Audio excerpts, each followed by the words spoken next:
Hello friends, आज के इस वीडियो में मैं डिस्कस करने वाला हूँ Easter 1916 by W B Yeats के दूसरे जो पॉइम्स हैं आपके कोर्स में वो तमाम मैंने डिस्कस कर लिए हुए। सो आज की इस वीडियो में हम ईस्टर 1916 को डिस्कस कर लेंगे कंप्लीट एनालिसिस के साथ। So it is the historical poem, एक हिस्ट्री है किस चीज़ की, ईस्टर की। ईस्टर 1916 हिस्टोरिकल इवेंट ईस्टर की तरफ इशारा करते हैं, ईस्टर अपराइजिंग का। ये कब हुआ था? ईस्टर अपराइजिंग आयरलैंड के अंदर हुआ था और 1916 में, जो कि आयरलैंड उस टाइम पे ब्रिटिश कॉलोनी था और वहाँ पे लोगों ने रिवॉल्ट किया था, रिवोल्यूशन लाने के लिए अपराइजिंग की थी। उसकी तरफ इशारा है। वर्ल्ड वार वन आयरलैंड उस टाइम का situation, during world war one Ireland uprise हुआ था अगेंस्ट ब्रिटिश colonizers या leaders of Ireland, where they were execute किया गया जो अपराइजिंग के लीडर्स थे। And among them were the friends of W.B Yeats के फ्रेंड्स भी थे। उनके इस सेक्रीफाइस या उसके अपराइजिंग को डिस्कस किया है इस पोइम के अंदर। वो कहता है कि मैं इनको ट्रिब्यूट दे दूं या उनकी जो सेक्रीफाइस है वो फजूल इट्स गो इन वैन या फजूल हो गई। क्योंकि ब्रिटिश ने वैसे ही उनको आयरलैंड को फ्रीडम देना था, इंडिपेंडेंस देना था और उनकी सेक्रीफाइस फजूल गई। वो हम देखेंगे अलायंस के अंदर जब हम एनालाइज करेंगे पोइम को। इस पोइम उस चीज़ को एड्रेस करता है, आयरिश नेशनलिस्ट रिबेलियन, एंड ये try to discuss whether their struggle and sacrifices are worthy और नॉट। इस बात पे वो बात करता है। As far as themes are concern, यहाँ पे थीम ऑफ हीरोइज्म मिलेगा, सेक्रीफाइस मिलेगा, डेथ और फ्रीडम, रिवोल्यूशन भी है, yes obviously.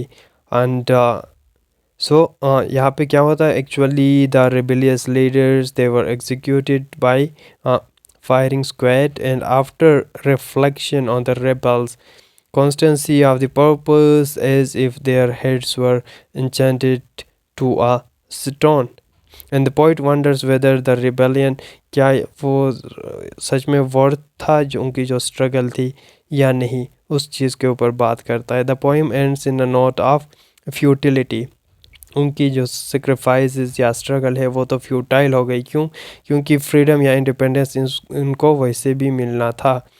Stanza wise analyse करते हैं। पहले स्टेंजा में क्या है? अगेन आयरलैंड डुबलिंग की डिस्क्रिप्शन है, वेयर द रिवोल्यूशनरीज लिव्ड, रहा करते थे, वर्क किया करते थे। एंड मेटाफर ऑफ द मोटली का मेटाफर यूज़ हुआ है। मोटली क्या है? It's a cloth with many colours. इसी तरह जोकर का जो ड्रेसिंग होता है, अमलगम या कम्बिनेशन ऑफ डिफरेंट कलर्स, इस टाइप का। where different colors combine and Dubliners become united। इस तरह डिफरेंट कलर्स कंबाइन होकर एज अ होल बनाते हैं। इसी तरह डुबलिनर्स या आयरलैंड के लोग भी यूनाइटेड हो गए थे, कंबाइन हुए थे। कहता है I have met them, writer poet कहता है आई हैव मेट देम, यानी वो रिवोल्यूशनरीज जो रिवोल्यूशन पे काम करते थे उनसे मैं मिला eight close of the day and coming with the vivid phases. वो लोग विद द ब्राइट एक्सप्रेशंस के साथ आ रहे थे। From the counter of the desk among the grey 18th century houses, यानी they are coming from their houses, their offices या residence उस टाइम पे। और कहता है I have passed with the nod of head, यानी जब यूँ ही मैं वहाँ से गुज़रता था बस बराए नाम उनको सलाम करता था, या nod of a head, hello greeting करता था। ठीक है, greet them in a such a way that he don't actually cares, but वैसी फॉर्मेलिटी के लिए कैसे आप इस तरह नोड ऑफ द हेड या ग्रीटिंग किया करता था। एंड अगेन वो क्या करता है,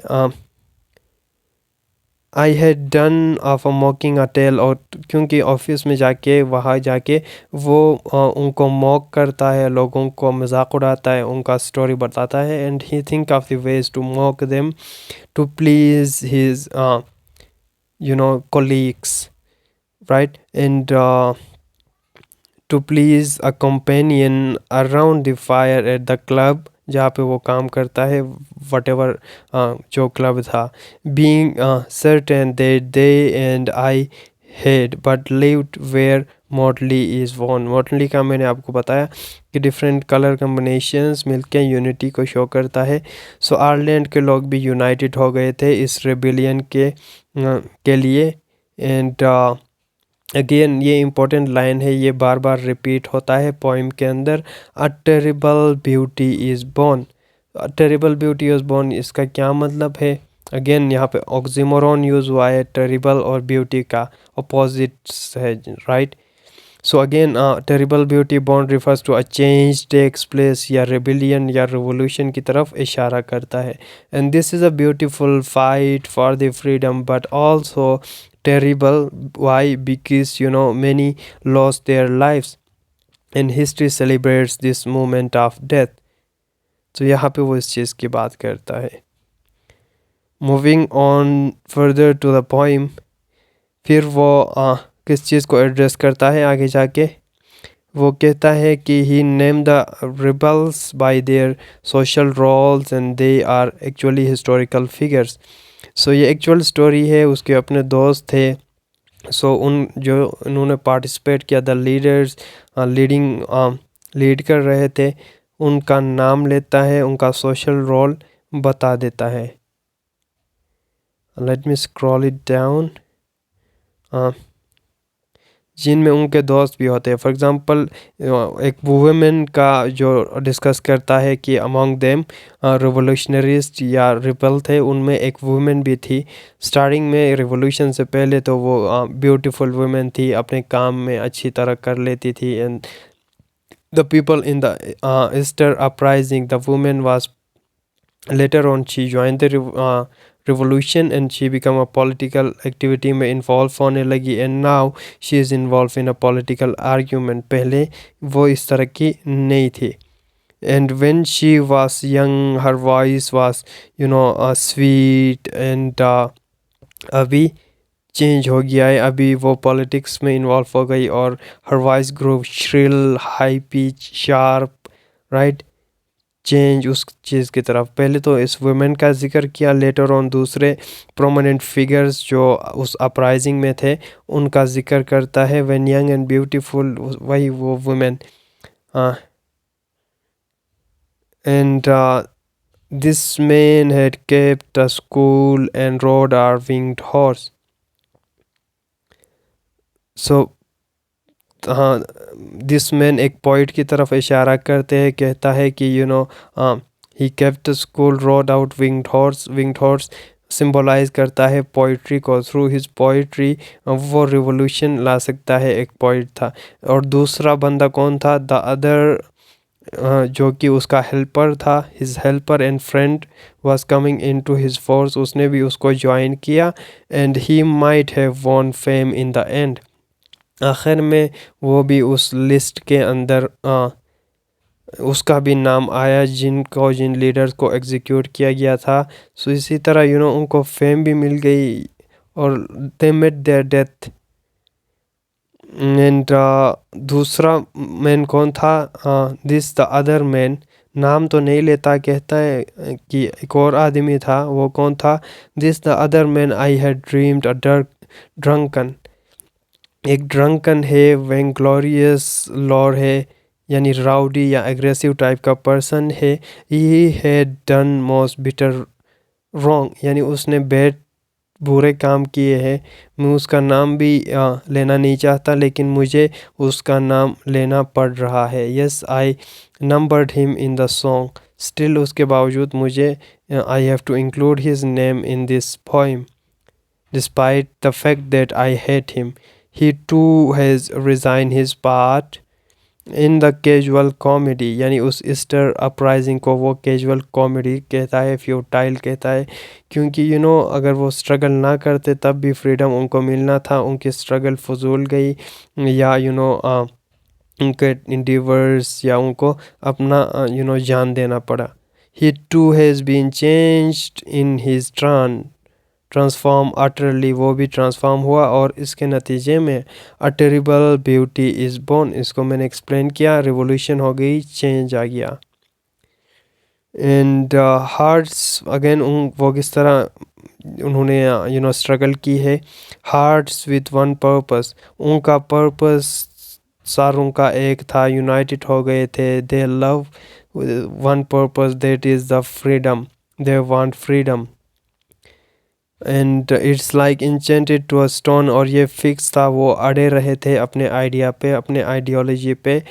and it's like a stone, a barrier, और जो भी उनके रास्ते में बैरियर था वो उसको क्रश करते हुए आगे जा रहे थे, लाइक अ रिवर स्ट्रीम की तरह। एंड एवरीथिंग, और लेटर ऑन कहता है कि उनकी जो इनफ्लेक्सिबिलिटी थी वो गलत था, बिकॉज वो इस तरह अड़े रहे अपने आइडियोलॉजी पे। And they were unable to transform या change with the time, everything changes with the time, ये कॉन्सेप्ट देता है। And change is a natural process, change जो एक नेचुरल प्रोसेस है, and we have to accept it, and we have to change with the time. And again वही change की बात करता है, minute by minute they change, a shadow of cloud on the stream changes minute by minute, इस तरह हर चीज़ change होता है। And horse pushes with it, and the long legged more hands drive, and hands to more cocks call, natural adaptation, opposite genders attract each other, इस चीज़ को discuss करता है। अगेन चेंज की वो बात करता है कि हमें फ्लेक्सिबल होना चाहिए, फ्लेक्सिबल टू चेंज, और सरकमस्टांसेस के साथ हमें ख़ुद को चेंज करना चाहिए, एडेप्टेशन एडेप्ट करनी चाहिए। स्टोन रिमेन्स, जैसा कि एक स्टोन इसी तरह रिमेन होता है, इस तरह हमें उस स्टोन की तरह नहीं बनना, बल्कि we have to change ourselves with the time. And last में कहता है कि उनकी जो सेक्रीफाइस है, too long a sacrifice that make a stone of heart, जो उनके सेक्रीफाइस, उनकी जो रिजिड एटीट्यूड था, उन्हीं रिजिड एटीट्यूड की वजह से उनका सेक्रीफाइस भी फजूल गया, फ्यूटाइल हुआ। And when may it suffice, क्या वो उनकी जो सेक्रीफाइस थी, क्या वो इनफ थी, क्या वो वर्दी थी, वो पूछता है। And that is heaven part, God will decide, God will know कि क्या था, राइट। और आखिर में वो क्या कहता है कि our job is only to remember the names of those who join the rebellion.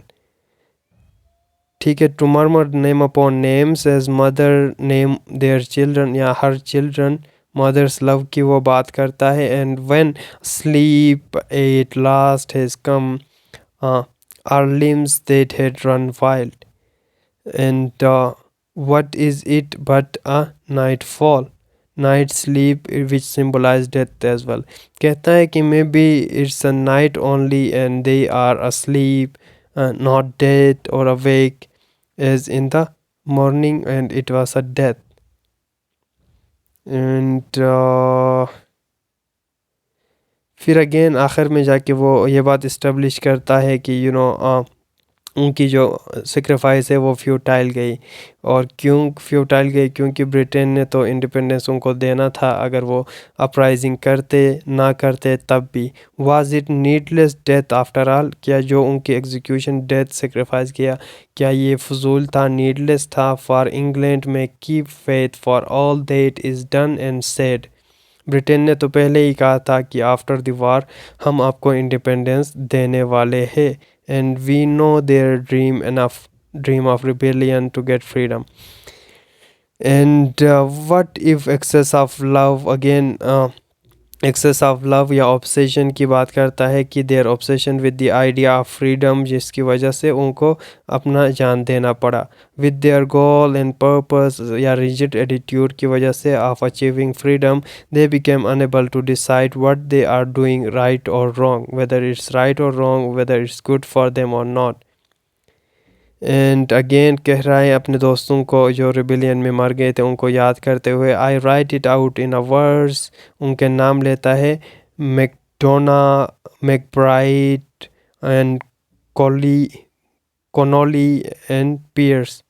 right? Remember his friends who died, and the time to be wherever green is now. और आखिर में कहता है कि आयरलैंड को इंडिपेंडेंट मिल गया और जो है उनका फ्लैग बन गया। Ireland is free, colour of the flag की वो बात करता है, color of the Ireland flag, and they were remembering for their sacrifice and a terrible beauty born change revolution आ गया। So this is all about this video. Thank you for watching.